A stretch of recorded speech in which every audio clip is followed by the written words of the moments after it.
Interview Expert est aujourd'hui bien du côté de Lone Plage, et ceci pour rencontrer un pilote, un jeune pilote, Alexis Lesage. Alexis, bonjour. Bonjour. Comment allez-vous? Ça va, très bien, nickel. Alors, comment s'est passé effectivement cette année passée avec le Covid-19? Est-ce que l'entraînement, vous avez pu le faire correctement? Alors déjà, compliqué comme tout le monde forcément avec la Covid, et en plus de ça avec les études, donc derrière, oui. Donc pas beaucoup d'entraînement à mon actif, et du coup là on reprend cet été. Oui. Cet été ça a été plutôt sympa puisque le terrain, il n'y avait pas beaucoup de monde, le terrain était plutôt facile. Mais là ça commence à devenir compliqué, là au mois de septembre ça va être vraiment la chasse, ça va être vraiment compliqué. Est-ce qu'on a pu s'entraîner correctement pendant, on va dire, cette année blanche? Je pense que comme tout le monde, non, personne n'a pu s'entraîner correctement. Et c'était vraiment compliqué, que ce soit pour les pros ou même pour les amateurs comme nous, vraiment très compliqué cette année. Ouais. D'accord, ok. C'est quoi l'objectif pour cette nouvelle année? Alors cette année, toujours avec mes études derrière, donc c'est compliqué de faire des courses. Vous faites quoi comme études? Études en médecine. D'accord. À Amiens, donc des petites dédicaces à Amiens d'ailleurs. D'accord. Et du coup voilà, donc du coup là l'objectif c'est de faire des courses en vintage. Oui. Donc avec la Lone Beach Race qui va du coup au début octobre je crois. Oui. Et puis du coup le Touquet aussi. Donc en vintage. D'accord. Voilà. On s'attend effectivement bien sûr avec Berck, avec le Lone Beach Race. Ouais, bien sûr aussi, ouais. Bon là ce sera pas avec la vintage plutôt, mais avec forcément comment dire, avec les épreuves qu'il faut quoi. Les amateurs. Ouais, les amateurs. Vous allez faire plutôt partie de la course amateur ou professionnelle? Du coup amateur, ouais, non pas professionnel, pas encore. On espère un jour. Au niveau du Touquet, parce que il faut pas oublier que pour un motard sable, la course de référence c'est bien sûr le Touquet. Votre dernière participation et votre dernier résultat? Alors du coup je n'ai toujours pas participé au Touquet, ça va être la première fois cette année. D'accord. De base je devais déjà faire l'année dernière, mais avec la Covid forcément pas possible. Oui. Du coup voilà, ce sera la première cette année, j'espère que ça va bien se passer quoi. Touquet vintage, donc en plus je crois qu'il y a 600 pilotes, donc ça va être sympa hein. Ça va être sympa. Vous roulez avec quoi? Donc là c'est une Kawasaki de 1995, donc KX. Et voilà, tout est d'origine quasiment, donc super bécane, vraiment marche du tonnerre, hein, vraiment. Pourquoi Kawa? Alors là c'était un petit coup de chance, de base c'est Yamaha. De base on est plutôt Yamaha, mais là sur cette Kawa, on a décidé justement, on avait un bon plan sur cette Kawa. Et elle a été préparée sable, donc c'était parfait.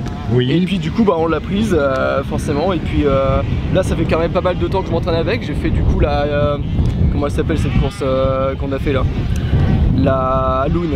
Oui, au niveau de Lone Plage, oui. Ouais voilà. Et du coup elle a super bien tenu. Donc c'est vraiment une machine qui marche super bien. Et j'ai même envie de dire que les vieilles machines marchent mieux que les nouvelles avec l'électrique. Au niveau entretien, pour ce type de moto, il faut considérer que ce soit au niveau du budget ou que ce soit au niveau temps, combien de temps entre chaque nombre d'heures et à peu près le prix. Parce qu'il est vrai qu'on dit régulièrement que la course motocross sur sable est assez onéreuse. C'est vrai ou c'est pas vrai pour vous? Bien sûr que c'est vrai. Et puis surtout que il y a beaucoup d'entretien. Le sable ça attaque beaucoup plus que la terre par exemple. Oui. Donc va falloir, il faut vraiment beaucoup d'entretien. Je dirais allez au moins facilement 5 heures d'entretien quoi. D'accord. Vraiment pour vraiment bien entretenir la machine et puis vérifier que tout va bien. Donc ne serait-ce que déjà forcément mettre la chaîne, enfin refaire la chaîne, le kit chaîne, tout le bordel, c'est vraiment d'accord. Voilà. Mais c'est de la mécanique et ça plaît à tout le monde, ça plaît, voilà, c'est sympa quoi. Donc en quelque sorte pour être pilote de motocross sur sable, il faut quand même avoir des notions de mécanique. Un petit peu ouais. Après moi je suis pas non plus expert là-dedans, hein, c'est plus mon père qui est là-dedans. Mais moi j'aime bien m'occuper, voilà, faire par exemple les chaînes, les filtres à air par exemple, tout ça, enfin voilà j'aime bien. D'accord. Ça me fait rester un peu chirurgien tu vois. Ok, je vais vous laisser effectivement remonter sur votre moto pour votre départ effectivement, pour aller vous entraîner.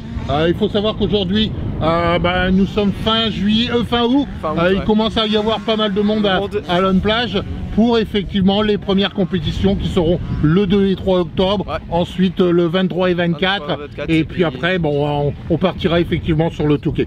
Merci beaucoup, à très bientôt et bonne année. Merci à toi aussi.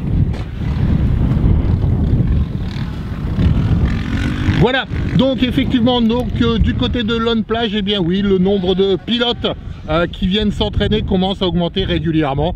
Un certain nombre de pilotes venus pas seulement de la région mais également de la Belgique, de l'Angleterre, des Néerlandais aussi.